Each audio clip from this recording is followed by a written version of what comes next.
नमस्कार, India voice देख रहे हैं आप और मैं हूं आपके साथ शिवम दुबे। इंडिया वॉइस के खास कार्यक्रम खबर दिन भर में आप सबका स्वागत। बुलेटिन की शुरुआत करेंगे, रुक करेंगे खबरों की ओर। प्रधानमंत्री नरेंद्र मोदी ने आज ग्रामीण भारत महोत्सव 2025 का उद्घाटन किया। इससे पहले प्रधानमंत्री ने सोशल मीडिया पर एक पोस्ट कर यह साझा किया और पोस्ट में लिखा कि हमारे गांव जितने समृद्ध होंगे, विकसित भारत के संकल्प को उतना ही साकार किया जा सकता है, उतनी ही बड़ी भूमिका होगी।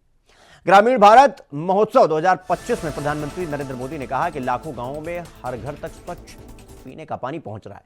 आज 1.5 लाख से ज्यादा आयुष्मान आरोग्य मंदिरों में लोगों को स्वास्थ्य सेवाओं के बेहतर विकल्प मिल रहे हैं। डिजिटल तकनीकी की मदद से हमने देश के सर्वश्रेष्ठ डॉक्टरों और अस्पतालों को भी गांवों से जोड़ा है और टेली मेडिसिन का लाभ भी उठाया। ग्रामीण अर्थव्यवस्था को मजबूत करने के लिए यह बहुत जरूरी है कि गांव के हर वर्ग को ध्यान में रखकर आर्थिक नीतियां बनाई जाए।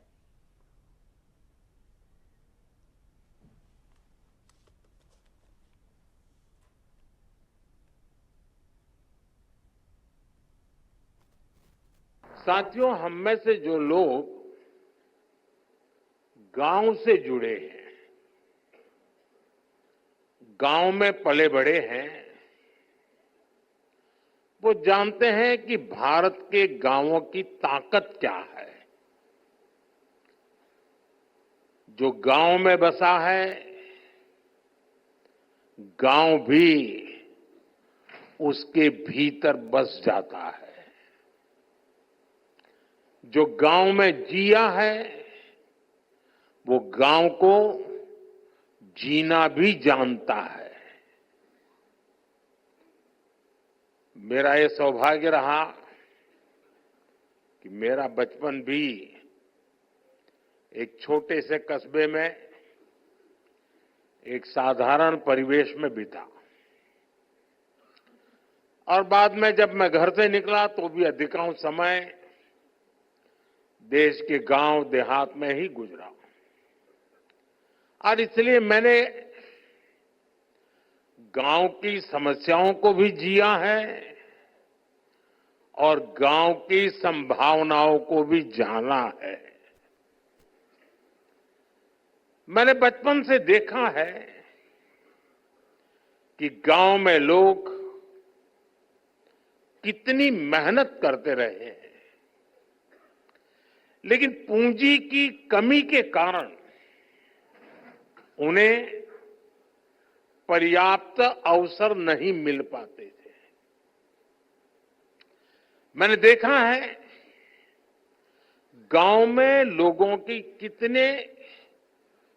इतनी विविधताओं से भरा सामर्थ्य होता है, लेकिन वो सामर्थ्य जीवन की मूलभूत लड़ाइयों में ही खप जाता है। कभी प्राकृतिक आपदा के कारण फसल नहीं होती थी, कभी बाजार तक पहुंच न होने के कारण फसल फेंकनी पड़ती थी। इन परेशानियों को मेरे मन में गांव गरीब की सेवा का संकल्प जगा, उनकी समस्याओं के समाधान की प्रेरणा आई। आज देश के ग्रामीण इलाकों में जो काम हो रहे हैं, उनमें गांवों के सिखाए अनुभवों की भी भूमिका है। 2014 से मैं लगातार हर पल ग्रामीण भारत की सेवा में लगा हूं। गांव के लोगों को गरिमापूर्ण जीवन देना, ये मेरी सरकार की प्राथमिकता है। हमारा विजन है भारत के गांव के लोग सशक्त बने,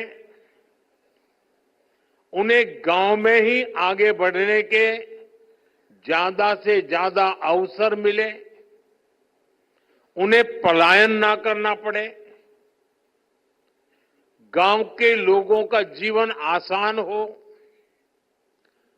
और इसलिए हमने गांव-गांव में मूलभूत सुविधाओं की गारंटी का अभियान चलाया। स्वच्छ भारत अभियान के जरिए हमने घर घर में शौचालय बनवाए। पीएम आवास योजना के तहत हमने ग्रामीण इलाकों तो वहीं नए कामकाजी महिला छात्रावास ब्लॉक सुषमा भवन का केंद्रीय गृह मंत्री अमित शाह ने उद्घाटन किया। छात्रावास का नाम पूर्व विदेश मंत्री सुषमा स्वराज के नाम पर रखा गया है। दिल्ली की मुख्यमंत्री भी रही थी वो। उद्घाटन कार्यक्रम को केंद्रीय गृह मंत्री अमित शाह ने संबोधित किया। उन्होंने कहा कि सुषमा जी को पार्टी की महान नेताओं में से एक के रूप में सदैव याद किया जाएगा। देश का लोकतांत्रिक इतिहास सुषमा स्वराज जी को एक संघर्षशील और प्रभावशाली विपक्षी नेता के रूप में याद रखेगा। विपक्ष के नेता के पद की महत्वता का उदाहरण जब दिया जाएगा तो सुषमा जी का नाम अवश्य लिया जाएगा। ये प्रधानमंत्री नरेंद्र मोदी जी के अर्बन डेवलपमेंट के कंसेप्ट को उजागर करने वाला एक कदम है। सबके लिए सुरक्षा, सबके लिए सम्मान, उनके सम्मान की सुरक्षा और सबको समान अवसर उपलब्ध कराना, इसके लिए इस प्रकार के भवनों का बहुत जरूरियत है। तब इसका यहां लोकार्पण हो रहा है, इसका मुझे बहुत बहुत आनंद है। एनडीएमसी दिल्ली के क्षेत्र में ढेर सारे काम हुए हैं। मैं इसको बहुत लंबे सूची को बताना नहीं चाहता, आप सब जानते ही। परंतु आज जब मैं यहां आया हूं तब एक बात निश्चित रूप से कहना चाहता हूं कि 2014 में प्रधानमंत्री जी का पद संभालने के बाद नरेंद्र मोदी जी ने इस देश के शहरी विकास को नीतिगत आधार देने का काम किया। ऐसा नहीं है कि मोदी जी के आने के पहले शहरी विकास पर कोई ध्यान नहीं दिया गया। सब सरकारों ने अपने अपनी समझ से अच्छा काम किया था, परंतु जरूरत थी अर्बन डेवलपमेंट को एक नीतिगत ढांचा देने की, नीतिगत आधार देने की। वो आधार देने का काम हमारे प्रधानमंत्री नरेंद्र मोदी जी ने किया। मोदी जी ने ग्लोबल स्टैंडर्ड फैसिलिटीज पर आग्रह किया। भैया जो खड़े रहे बैठ जाओ, मैं यहीं खड़ा रहने वाला हूं, बैठ जाओ, कुछ नहीं होगा अब तो। उन्होंने ग्लोबल स्टैंडर्ड फैसिलिटीज पर आग्रह रखा और उसको अर्बन डेवलपमेंट नीति में एक प्रमुख उपकरण के रूप में इसका समावेश किया। इसके साथ साथ उत्तम कनेक्टिविटी, संचार की भी और रोड की भी, इसको अर्बन डेवलपमेंट पॉलिसी का हिस्सा बनाया। और शहरों के आसपास सटे हुए गांव जो धीरे धीरे शहर बनने की प्रक्रिया में है, उनका किसी भी नीति में कहीं समावेश नहीं था, उसको भी अर्बन डेवलपमेंट पॉलिसी में समावेश करने का काम किया। और इसके कारण बनने वाले शहर भी पहले से ही पीने का पानी, गटर, घन कचरे का निकासी, इस सब चीजों से युक्त बनने लगे। और ये अप्रोच से देखते देखते देखते 10 साल के अंदर अपने शहरों का परिदृश्य बदलने लगा। अर्बन डेवलपमेंट में ई गवर्नेंस को मोदी जी ने प्राथमिकता दी। 100 शहरों को चयनित कर स्मार्ट सिटी के रूप में विकसित करने का प्रयास किया और स्मार्ट सिटी के डेवलपमेंट में डेटा ड्रिवन अप्रोच को शामिल करने का काम किया। और डेटा ड्रिवन अप्रोच के कारण शहरों के विकास न केवल सम विकास से हुआ, हर क्षेत्र को विकास की अनुभूति हुई। इतना ही नहीं, विकास को उन्होंने फ्यूचरिस्टिक दृष्टि से एक लंबे विजन के साथ विकास को कागज पर लेने का काम डेटा ड्रिवन अप्रोच के कारण हुआ। तो रुक करेंगे अगली खबर की ओर। मिल्कीपुर सीट अयोध्या जिले की विधानसभा सीट है जिस पर उपचुनाव होना है, जिसे सियासी गलियारों में हॉट सीट की संज्ञा दी गई। योगी और अखिलेश की प्रतिष्ठा की सीट है क्योंकि सपा की साइकिल की रफ्तार लोकसभा चुनाव में फैजाबाद सीट देखने पर मिली थी और राम मंदिर बन जाने के बाद भी समाजवादी पार्टी ने बीजेपी को हार का स्वाद चखाया था। ये रिपोर्ट देखिए। मिल्कीपुर का मैदान, पार्टियों का 27 वाला प्लान, सपा की तैयारी तेज, जीतना है अभी शेष। मिल्कीपुर पर घमासान, सपा बीजेपी का आखिरी इम्तिहान। मिल्कीपुर में अंतिम चुनावी युद्ध होना है, जिससे पहले सियासत चुस्त दुरुस्त नजर आ रही है। 27 से पहले होने वाले मिल्कीपुर के उपचुनाव में मिली जीत और हार कई सियासी तस्वीर साफ करेगी। 27 विधानसभा चुनाव में हिंदुत्व कार्ड चलेगा या फिर पीडीए की बात चलेगी। दरअसल मिल्कीपुर सीट को जीतकर बीजेपी अपने उस दर्द को मरहम में तब्दील करना चाहती है, जिस नब्ज को बार बार विपक्षी पार्टियां दबाती रही हैं। योगी आदित्यनाथ उस दाग को धुलाना चाहते हैं जो अयोध्या की हार का ठीकरा बार बार फोड़ा जाता है। लोकसभा चुनाव में अयोध्या की हार को अभी तक बीजेपी भूली नहीं है, या फिर यूं कहें कि समूचा विपक्ष बार बार याद दिलाता है। सीएम योगी आदित्यनाथ के लिए भी ये एक बहुत बड़ा झटका था। दूसरी बार मुख्यमंत्री पद संभालने के बाद सीएम योगी ने सबसे ज्यादा यात्राएं अयोध्या की ही की थी। प्रदेश में ही नहीं बल्कि पूरे देश में गिनती की जाए तो जितना विकास अयोध्या में हुआ उतने विकास का दावा सरकार ने कहीं नहीं किया।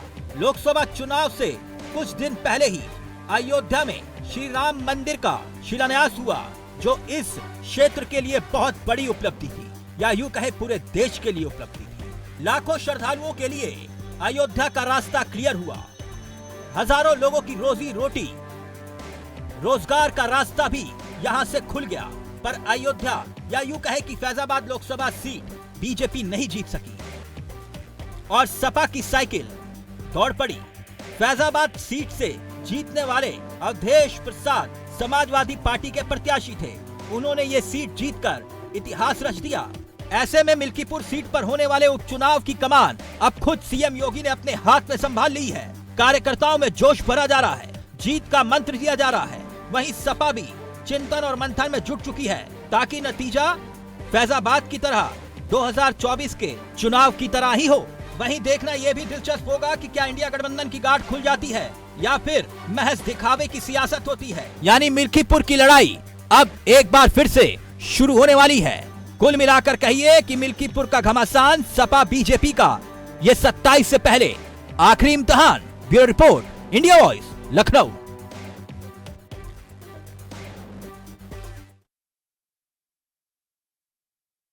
के लिए खबरों का सिलसिला जारी है, फौरन लौट रहा है।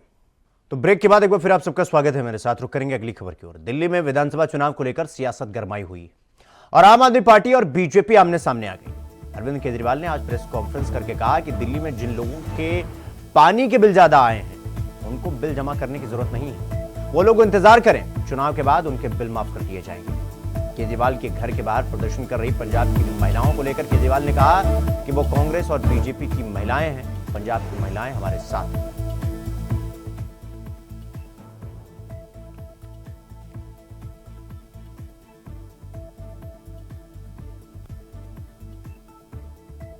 महीने 20-20 हजार लीटर हर परिवार को मुफ्त दिए जाते हैं। लगभग 12 लाख से ज्यादा परिवारों के बिल दिल्ली में पानी के जीरो आते हैं। लेकिन जब मैं जेल गया,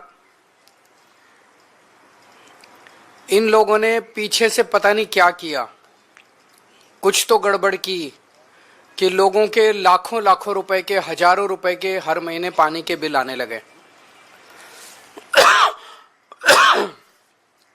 लोग अपने पानी के बिलों को लेकर त्रस्त हैं। हमारे दिल्ली के लोग किसी भी बात से दुखी हो, परेशान हो, ये हम बर्दाश्त नहीं कर सकते।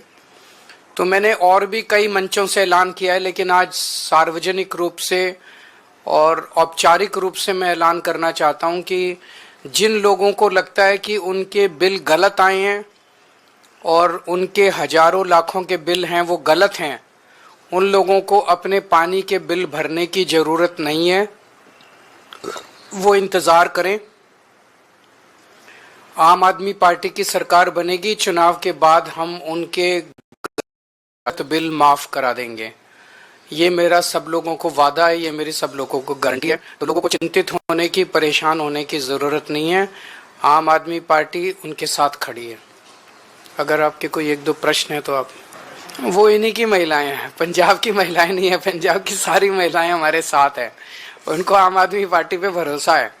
ये कांग्रेस की और बीजेपी वालों की, कांग्रेस और बीजेपी को अब औपचारिक रूप से ऐलान कर देना चाहिए कि वो मिलके गठबंधन में ये चुनाव लड़ रहे हैं आम आदमी पार्टी के साथ। ये चोरी छिपे पीठ पीछे एक साथ अलायंस करना ये ठीक नहीं है। देखते हैं बीजेपी क्या कहती है। अभी तक तो बीजेपी के पास ना कोई सीएम चेहरा है, ना कोई नैरेटिव है और ना कोई दिल्ली को लेके विजन है कि वो क्या करेंगे। 10 साल में उन्होंने कोई काम नहीं किया और इसी वजह से बीजेपी केवल और केवल आम आदमी पार्टी को गालियां देके ये चुनाव जीतना चाहती है। हम लोगों को बता रहे हैं कि 10 साल में हमने ये काम किए, आने वाले 5 साल में ये काम करेंगे, हमें हमारे कामों के बल पे वोट दो। और बीजेपी कह रही है हमने इतनी गालियां दी 10 साल में, आने वाले 5 साल में और अच्छी अच्छी गालियां देंगे केजरीवाल को, हमें गालियों के नाम पे वोट दो। अब जनता को तय करना है कि गालियों के नाम पे वोट देंगे कि काम के नाम पे वोट देंगे। उसकी डिटेल चुनाव के बाद बता देंगे, लेकिन लोगों को चिंता करने की जरूरत नहीं है, उनके गलत बिल सारे माफ कर दिए जाएंगे। तो रुक करेंगे अगली खबर की ओर। दिल्ली विधानसभा चुनाव के लिए बीजेपी ने शनिवार को उम्मीदवारों की पहली लिस्ट जारी कर दी। बीजेपी ने अपनी पहली लिस्ट में कुल 29 उम्मीदवारों के नामों का ऐलान किया है। बीजेपी ने नई दिल्ली सीट से अरविंद केजरीवाल के खिलाफ पूर्व सांसद प्रवेश वर्मा को उम्मीदवार बनाया है। इसके साथ ही आम आदमी पार्टी से बीजेपी में शामिल हुए पूर्व कैबिनेट मंत्री कैलाश गहलोत को भी बीजेपी ने उम्मीदवार बनाया है और 29 उम्मीदवारों की पहली सूची जारी हुई है बीजेपी की तरफ से।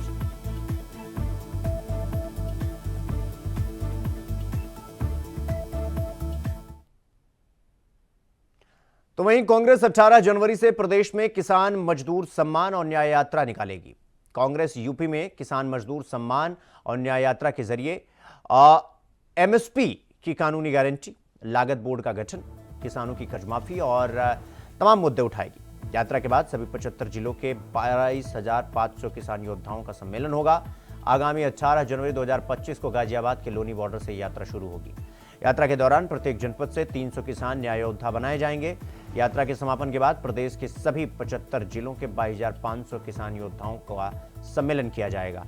अगले 1 साल में हर विधानसभा में 300 किसान न्याय योद्धा बनाएंगे और 2027 विधानसभा चुनाव के पूर्व 20,900 किसान योद्धाओं का महासम्मेलन किया जाएगा।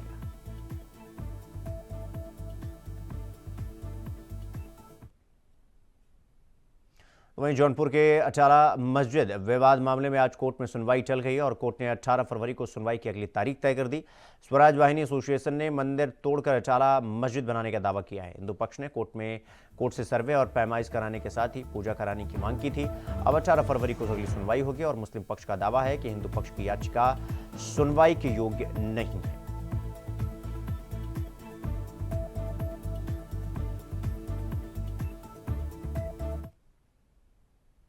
तो वहीं संभल की शाही जामा मस्जिद विवाद मामले में मस्जिद कमेटी ने संभल की जिला अदालत में दाखिल मुकदमे के खिलाफ इलाहाबाद हाई कोर्ट में याचिका दाखिल की।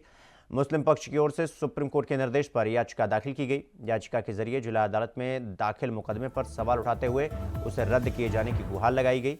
मस्जिद कमेटी ने इलाहाबाद हाई कोर्ट में दाखिल याचिका में अदालत का अंतिम फैसला आने तक मुकदमे की सुनवाई पर रोक लगाए जाने की मांग की गई। कमेटी ने अपील की कि मस्जिद सर्वे को लेकर एडवोकेट कमिश्नर की जो रिपोर्ट है उसे भी सार्वजनिक नहीं किया जाए और निचला अदालत के सर्वे आदेश के आगे की प्रक्रिया रोक लगाए जाने को भी मांग की गई है।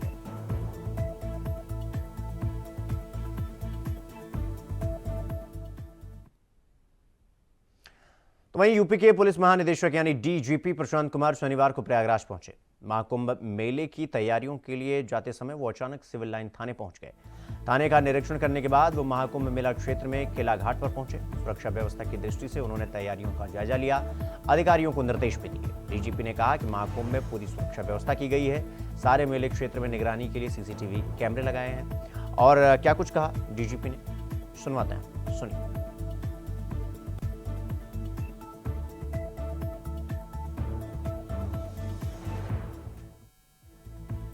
साथियों, आज शासन के निर्देश पे मेरे द्वारा तथा गृह सचिव महोदय के द्वारा एवं एडीजी पीएचक्यू के द्वारा यहां सभी तैयारियों का जायजा लिया गया।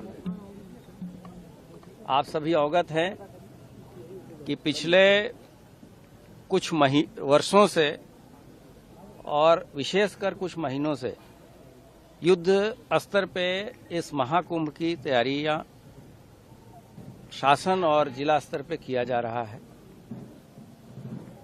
अब आज 4 तारीख हो गई और प्रथम मुख्य स्नान 13 जनवरी को संपन्न होगा।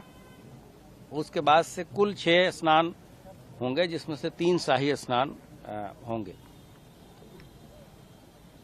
हम लोगों ने जो चीजें घूम के देखी और ये पाया कि जो इंफ्रास्ट्रक्चर, जो इक्विपमेंट तथा जो मैन पावर है, इनमें काफ़ी अच्छा समन्वय है और जो अधिकारी इन चीज़ों को इम्प्लीमेंट कर रहे हैं वो पूरी तरीके से कॉन्फिडेंट भी हैं और हमारी तैयारी भी पूर्ण हो चुकी है। और इसको और कैसे बेहतर बनाया जाए, इसके बारे में हम प्रयास कर रहे हैं। हमारी जो ट्रैफिक रेगुलेशन के संबंध में नए इक्विपमेंट्स आने थे, फायर कंट्रोल के बारे में जो नए इक्विपमेंट्स आने थे, इस वर्ष अन्य चीज़ों के अतिरिक्त शासन ने डिजास्टर, आपदा प्रबंधन, फायर सेफ्टी तथा ट्रैफिक के लिए विशेष प्रबंध, विशेष फंड्स जारी किए थे ताकि श्रद्धालुओं को किसी तरह की यहाँ कोई कठिनाई न हो। ये सभी इक्विपमेंट्स हमारे आ चुके हैं। आपने खुद देखा होगा कि यहाँ इंटरसेप्टर्स डिप्लॉय हो गए हैं। पीथर ड्रोन भी भारी संख्या में हैं। हम लोगों ने ऐसे एंटी ड्रोन सिस्टम भी यहाँ लगाया है और जो हमारा वाटर फ्रंट है उसको बेटर किया है, उसकी सिक्योरिटी को पिछले कुंभ के मुकाबले। तथा हम लोगों ने घाट की संख्या तथा घाटों की कैपेसिटी भी इसलिए बढ़ाई है कि जो भी श्रद्धालु जिस रूट से वहां आ रहे हैं वो वहीं स्नान करें तथा फिर एक निर्धारित रूट के साथ वहां से चले जाएं। रेलवे के साथ भी बहुत अच्छा हमारा समन्वय है और हम मुख्य स्नान के दिन थल, जल और नभ तीनों तरीके से सुरक्षा की व्यवस्था प्रत्येक श्रद्धालुओं को सुनिश्चित कराएंगे। और इतनी बड़ी अपॉर्चुनिटी जो हम लोगों को मिली है, जबकि इस पूरे पृथ्वी पर इतना बड़ा मानव समागम, सबसे अधिक संख्या में लोग इस 45 दिन के अंदर आएंगे। लगभग 40 से 50 करोड़ की जनता और श्रद्धालु यहाँ लोग आएंगे। तो वहीं महाकुंभ के लिए निरंजनी अखाड़े की पेशवाई निकली। करीब 1000 साधु संत अपने पूरे राजसी वैभव के साथ हाथी, घोड़े, ऊंट और रथ पर सवार होकर निकले। बागंबरी मठ में विधि विधान के साथ पूजा के बाद सनातन का पताका फहराते हुए संत मेला क्षेत्र में प्रवेश किया। पेशवाई में सबसे आगे निरंजनी अखाड़े के आराध्य भगवान कार्तिकेय की पालकी थी। इसके पीछे नागा संत और उनके बाद अखाड़े के पीठाधीश्वर आचार्य महामंडलेश्वर कैलाशानंद सरस्वती जी विशाल रथ पर सवार होकर श्रद्धालुओं को दर्शन दिए। पेशवाई में शामिल संतों पर रास्ते भर जगह जगह पुष्प वर्षा कर उनका स्वागत किया गया। इस मौके पर सुरक्षा के कड़े इंतजाम भी देखने को मिले।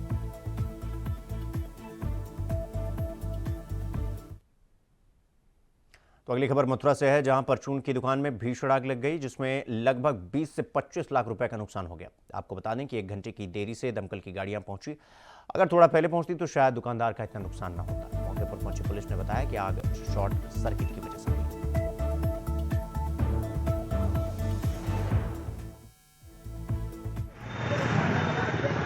मैं तो रात को सो रहा था अपने घर पर। यहाँ हमारी दुकान के ऊपर जो रूम वगैरह बने हुए हैं वहाँ स्टूडेंट रहते हैं, तो वो लोग रात को हल्ला मचाते हुए आए, नीलेश भैया का मकान कौन सा है, नीलेश भैया का मकान कौन सा है। पूछ पाछ के वो हमारे दरवाजे पहुँचे। यहाँ मोहल्ले की एक लेडीज है, उन्होंने उनको हमारा घर बताया, वो साथ में लेके गई उनको वहाँ पे घर तक। तो उन्होंने दरवाजे बजाए, तो मैंने सोचा कोई मोहल्ले में कोई लड़ाई हो गई किसी की, तो हल्ला मचा हुआ है। बाबा नीलेश भैया कहाँ है, तो हम बड़ा कोठे। तो उन्होंने बताया आपकी दुकान में आग सी लगी है कुछ अंदर। तो हम भागे हुए चले आए। यहाँ जब खोला तो हल्की सी आग लगी हुई, 2 मिनट के अंदर पूरा आग ने अपना टुकड़ा लूट ले लिया। फिर 10 बजे के लगभग पढ़ाई हमने रात को, 3 बजे रात को लगभग बहुत लेट आई है। 1-1.5 घंटा में तुरंत ही फोन कर दिया था और उसके 1.5 घंटे बाद गाड़ी आई है यहाँ पे। वहीं दिल्ली में अरविंद केजरीवाल के आवास के बाहर पंजाब से आई महिलाओं का जोरदार विरोध प्रदर्शन देखने को मिला। महिलाएं पंजाब चुनाव से पहले किए गए 1000 रुपए मासिक भत्ते के वादे को पूरा करने की मांग कर रही हैं। प्रदर्शनकारियों का कहना है कि आम आदमी पार्टी ने चुनाव जीतने के बाद अपना भाया, वो दिल्ली की जनता को भी आगाह कर रही हैं कि केजरीवाल के वादों पर भरोसा न करें। महिलाएं विभिन्न जिलों जैसे मोहाली, जालंधर, अमृतसर, संगरूर और पटियाला से आई।